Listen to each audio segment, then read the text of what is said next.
الرحمن الرحیم انما تنذر من اتبع الذکر وخشی الرحمن بالغیب۔ آپ تو صرف ایسے شخص کو ڈرا سکتے ہیں جو نصیحت کی پیروی کرے، وخشی الرحمن بالغیب، اور خدا سے بن دیکھے ڈرے، فبشرہ بمغفرۃ واجر کریم، سو آپ اس کو مغفرت اور عمدہ بدلے کی خوشخبری سنا دیجیے۔ انا نحن نحیی الموتى ونکتب ما قدموا وآثارهم، بے شک ہم مردوں کو زندہ کریں گے اور ہم لکھتے جاتے ہیں وہ اعمال بھی جن کو لوگ آگے بھیجتے ہیں، وآثارهم، اور وہ اعمال جن کو پیچھے چھوڑ جاتے ہیں، وَكُلَّ شَيْءٍ أَحْصَيْنَاهُ فِي إِمَامٍ مُبِينٍ، اور ہم نے ہر چیز کو ایک واضح کتاب میں لکھ رکھا ہے۔ اللہ اکبر۔ کل کے درس میں یہ بیان ہوا کہ وہ لوگ جنہوں نے اللہ کے نبی کی بات کو نہیں مانا، ہم نے ان کی گردنوں میں طوق ڈال دیے، ان کے آگے اور پیچھے دیواریں لگا دی، ان کے اوپر سے ڈھانپ دیا، تو اب ان کے لیے برابر ہے کہ ان کو ڈرائیں یا نہ ڈرائیں، وہ ایمان نہیں لائیں گے۔ یعنی انہوں نے اپنے کان بھی بند کر دیے، آنکھیں بھی بند کر دی، دل بھی بند کر دیے، ہدایت کی طرف نہ ان کا دل مائل ہوا، نہ انہوں نے دیکھا، نہ ہدایت کی بات سنی۔ اس لیے پیارے پیغمبر آپ ان کو ڈرائیں یا نہ ڈرائیں، وہ ایمان نہیں لاتے۔ ایمان کون لوگ لاتے ہیں؟ فرمایا انما تنذر من اتبع الذکر، آپ اس شخص کو ڈرا سکتے ہیں من اتبع الذکر، جو نصیحت کی پیروی کرے، ذکر کی پیروی کرے، قرآن کی پیروی کرے، آپ صرف اسے ڈرا سکتے ہیں۔ وخشی الرحمن بالغیب، اور جو بن دیکھے اللہ سے ڈرتا ہو۔ دو چیزیں، ایک من اتبع الذکر اور دوسرا وخشی الرحمن بالغیب، جو نصیحت کو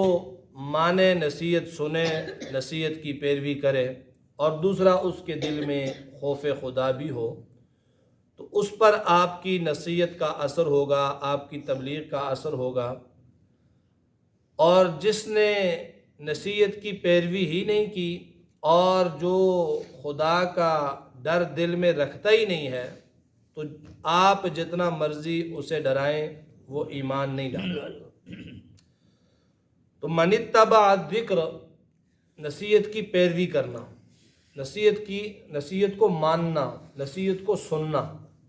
یہ ضروری ہوتا ہے کسی سے بھی نصیحت حاصل کرنے کے لیے۔ سورہ بقرہ کی پہلی آیت ہے ذالک الکتاب لا ریب فیہ ھدی للمتقین، یہ کتاب ایسی ہے جس میں کوئی شک نہیں، یہ ہدایت ہے، لیکن کس کے لیے؟ للمتقین، پرہیزگاروں کے لیے، پرہیزگاری کا جذبہ رکھنے والوں کے لیے، اللہ سے ڈرنے والوں کے لیے۔ اور اسی طرح قرآن پاک کے اندر ایک اور مقام پہ اللہ تعالیٰ نے اس کو اور کھول کر بیان کیا